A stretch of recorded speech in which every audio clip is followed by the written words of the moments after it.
আউযুবিল্লাহি মিনাশ শাইতানির রাজিম বিসমিল্লাহির রহমানির রহিম। সুপ্রিয় সুধী দর্শক শ্রোতা, আসসালামু আলাইকুম ওয়া রাহমাতুল্লাহি ওয়া বারাকাতুহু। অত্যন্ত ভারাক্রান্ত হৃদয়ে আপনাদের সামনে আজকে এসেছি। গুরুত্বপূর্ণ একটি বিষয়।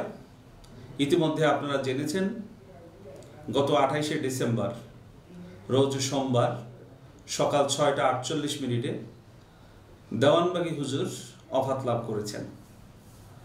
আল্লাহর এই মহান বন্ধুর ওফাতের পরে যেখানে গোটা মুসলিম উম্মাহ শোকাহত, সেখানে কিছু কিছু আলেম নামধারী ব্যক্তিত্ব তারা আল্লাহর এই মহান বন্ধুর ওফাতে তারা দুঃখিত না হয়ে খুশি হয়ে আলহামদুলিল্লাহ বলেছেন।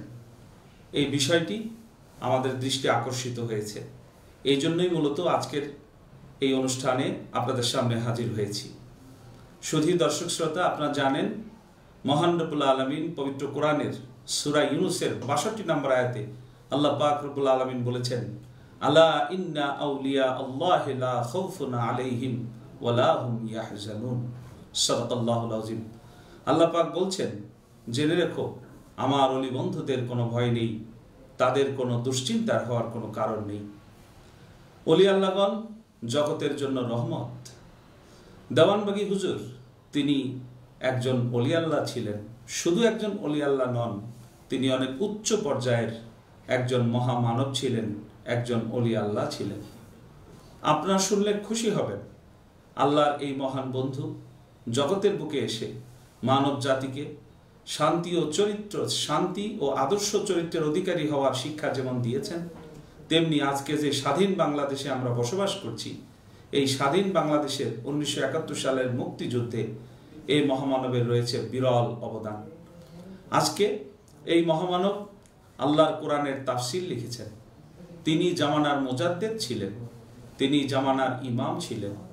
তিনি আল্লাহ রাব্বুল আলামিন তাকে সুউচ্চ মর্যাদার আসনে সমাসীন করেছেন। এই মহামানবের ওফাতের সংবাদে যারা দুঃখিত হওয়ার পরিবর্তে, মনে কষ্ট পাওয়ার পরিবর্তে যারা খুশি হয়ে আলহামদুলিল্লাহ বলেছেন, আমি এবার তাদের একটু পরিচয় উদ্ঘাটনের চেষ্টা করব। নিশ্চয়ই সুধী দর্শক শ্রোতা, আপনারা আমার সাথে একমত হবেন, যারা ওলি আল্লাহর জন্মদিনে এবং ওফাতের দিনে খুশি বেজার এই বিষয়টি না হয়ে এই বিষয়টিকে যারা নাকি অন্যভাবে দেখার চেষ্টা করছেন, তারা নিঃসন্দেহে আর যাই হোক ওলি আল্লাহর শুভাকাঙ্ক্ষী নন। তাহলে তারা কি? আপনি ইতিহাস খুঁজলে দেখতে পাবেন, রাসূল করিম সাল্লাল্লাহু আলাইহি সাল্লাম সহ পৃথিবীতে যত মহামানব এসেছেন, একটি সম্প্রদায় এই মহামানবের বিরোধিতা করেছে। সেই সম্প্রদায়টি কারা? আল্লাহ পাক রব্বুল আলামিন তাদের পরিচয় পবিত্র কোরআনে তিনি নিজেই দিয়েছেন। সুধী দর্শক শ্রোতা, আমি আপনাদেরকে বলবো, পবিত্র কোরআনের সূরা আল আনআম এর 112 নম্বর আয়াতটি আপনাদের সামনে আমি তুলে ধরছি। বিসমিল্লাহির রহমানির রহিম। ওয়াকাযালিকা জাআলনা লিকুল্লি নাবিয়্যিন আদুওয়ান শায়াতিনাল ইনসি ওয়াল জিন্নি ইউহয়ি বা'দুহুম ইলা বা'দিন যুখরুফাল কওলি গুরুরা। সাদাকাল্লাহুল আযীম। আল্লাহ পাক বলছেন, এমনি ভাবে আমি প্রত্যেক নবীর শত্রু করেছি মানুষ শয়তান ও জিন শয়তানকে। তারা একে অপরকে প্রতারণার উদ্দেশ্যে মন ভুলানো বাক্যে কুমন্ত্রণা দেয়। সূরা নাম আয়াত 112। আল্লাহ পাক পরিষ্কার বলছেন যে নবীদের শত্রু, মহামানবদের শত্রু যারা, তারা হলেন মানুষ শয়তান। পবিত্র কোরআনের এই বাণী থেকে বিষয়টি সুস্পষ্ট। মানুষ শয়তানেরা নবী, রাসূল, ওলি আল্লাহগণের বিরোধিতা করে থাকেন। আরেকটি আয়াতে আমরা যাব। পবিত্র কোরআনের সূরা আল ফুরকান আয়াত নম্বর 31। সুধী দর্শক শ্রোতা, আল্লাহ পাক বলছেন, বিসমিল্লাহির রহমানির রহিম। ওয়াকাযালিকা জাআলনা লিকুল্লি নাবিয়্যিন আদুওয়াম মিনাল মুজরিমিন। সাদাকাল্লাহুল আযীম। আল্লাহ পাক বলছেন, এমনি ভাবে আমি প্রত্যেক নবীর জন্য অপরাধীদের মধ্য থেকে শত্রু করেছিলাম। অর্থাৎ যারা অপরাধী, যারা মানুষ শয়তান, তারা নবী রাসূল, ওলি আল্লাহ বিরোধিতা করে থাকেন। সুধী দর্শক শ্রোতা, এই প্রসঙ্গে একটি ঘটনা আপনাদেরকে বলতে চাই। রাসূল করিম সাল্লাল্লাহু আলাইহি সাল্লামের যুগের সেই ঘটনাটি। কুরাইশ সর্দার ওলীদ ইবনে মুগীরা হযরত রাসূল সাল্লাল্লাহু আলাইহি সাল্লামের শানে একটি মিথ্যা কথা বলেছিল যে মুহাম্মদ সাল্লাল্লাহু আলাইহি সাল্লাম উন্মাদ। জবাবে মহান আল্লাহ তার 10টি দোষ প্রকাশ করে দেন। আপনারা পবিত্র কোরআনে সেই বিষয়টি সুস্পষ্টভাবে পাবেন।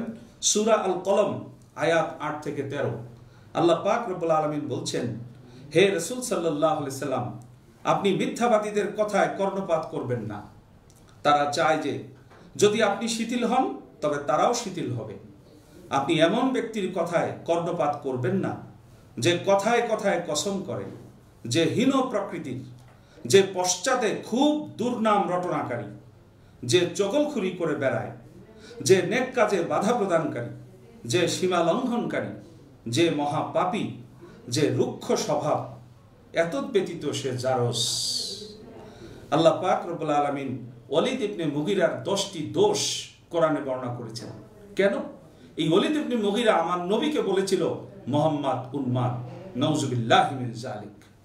রাসূল করিম সাল্লাল্লাহু আলাইহি সাল্লামের একটি দোষ, মিথ্যা কথা নবীর ব্যাপারে রটানোর কারণে আল্লাহ পাক রব্বুল আলামিন তার 10টি দোষের কথা কোরআনে উল্লেখ করেছেন। সে ছিল জারস সন্তান। হযরতে বড়পীর আব্দুল কাদের জিলানীর যুগের একটি ঘটনা। সেই বড়পীর আব্দুল কাদের জিলানী একদিন তার সফর সঙ্গীদেরকে নিয়ে তিনি বের হয়েছেন। তো রাস্তার পাশেই কিছু ছেলেরা ফুটবল খেলছিল। হঠাৎ এই ফুটবলটি বড়পীর সাহেবের সামনে চলে আসে। তখন মাঠের সমস্ত ছেলেরা তারা লজ্জিত হইল যে আল্লাহর বন্ধুর সাথে আমাদের বেয়াদবি হয়ে গেছে। কিন্তু একটা ছেলে, সে বুক টান করে বলতেছিল, কি হয়েছে, ওনার সামনে থেকে বল আনা যাবে না, কোনো ব্যাপার হইল? বড়পীর সাহেবের সামনে থেকে বল করে এসে নিয়ে গেল। তার ভাবটা এরকম, সে কিছু কেয়ারই করছে না। বড়পীর সাহেব বললেন, তোমরা কি এই বাচ্চাটার পরিচয় জানো? কেউ কেউ বলল যে হ্যাঁ আমরা জানি, তার পিতার নাম অমুক। বড়পীর সাহেব বললেন যে না, তোমরা যেটা জানো সেটা ভুল, আসলে এই ছেলেটি জারস সন্তান। খোঁজ নিয়ে দেখা গেল সে আসলেই জারস সন্তান। সুধী দর্শক শ্রোতা, প্রত্যেক যুগে নবী, রাসূল, ওলি আল্লাহর বৃদ্ধাচারণ যারা করেছেন তারা ছিলেন মানুষ শয়তান, তারা ছিলেন অপরাধী সম্প্রদায়। আজকে বড় আফসোস এবং পরিতাপের বিষয়, যে ব্যক্তি নিজেকে একজন আলেম হিসাবে পরিচয় দেয় এবং ওয়াজ মাহফিলে হাজার হাজার মানুষের সামনে যে ওলি আল্লাহর দুর্নাম করে, ওই মাহফিলের ভিতরে দুর্নাম করে, এবং দেওয়ানবাগী হুজুরের মতো এত উচ্চ পর্যায়ের একজন মহামানব, এত উচ্চ পর্যায়ের একজন ওলি আল্লাহর শানে যে মিথ্যা রটনা করে, এটি বড়ই দুঃখ এবং পরিতাপের বিষয়। সুধী দর্শক শ্রোতা, আমরা পরিষ্কার করে বলতে চাই, যারা ওলি আল্লাহর ওফাতে খুশি হয় আর যাই হোক, তারা ওলি আল্লাহর শুভাকাঙ্ক্ষী নয়। আর ওলি আল্লাহ মানি হলো আল্লাহর বন্ধু। তা আপনি যদি আল্লাহর বন্ধুরই শুভাকাঙ্ক্ষী না হন, আল্লাহর বন্ধুকেই যদি পছন্দ না করেন, তাহলে নিশ্চয় আপনি আল্লাহকেও তো পছন্দ করছেন না। কারণ আল্লাহর বন্ধুর মনে কষ্ট দিয়ে, আল্লাহর বন্ধুর অফাতে আলহামদুলিল্লাহ বলে আর যাই হোক, আল্লাহর মন পাওয়ার কথা নয়। আর আল্লাহ পাক রব্বুল আলামিন একটি কঠিন হুঁশিয়ারি দিয়েছেন হাদিসের কুদসি। সুধী দর্শক শ্রোতা, আমি তাফসিরে রুহুল বায়ান 6ষ্ঠ খণ্ড 208 পৃষ্ঠার হাদিসখানা আপনাদেরকে শোনাতে চাই। আল্লাহ রাসূল সাল্লাল্লাহু আলাইহি ওয়াসাল্লাম ইরশাদ করেন, হাদিসে কুদসিতে আল্লাহ তাআলা ফরমান, মান আদা লি ওয়ালিয়ান ফাকাদ বারাজানি বিল হক।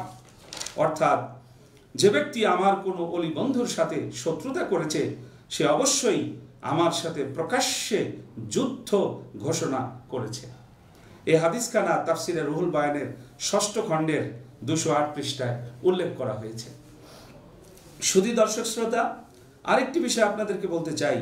রাসূল করিম সাল্লাল্লাহু আলাইহি সাল্লাম ইরশাদ করেন, ইন্নাল্লাহা ক্বালা মান আদা লি ওয়ালিয়ান ফাকাদ আযানতুহু বিল হারব। আল্লাহ রাসূল সাল্লাল্লাহু আলাইহি সাল্লাম ইরশাদ করেন, নিশ্চয়ই আল্লাহ তাআলা বলেছেন, যে ব্যক্তি আমার কোনো বন্ধুর সাথে শত্রুতা পোষণ করে, তবে আমি তার বিরুদ্ধে যুদ্ধ ঘোষণা করি।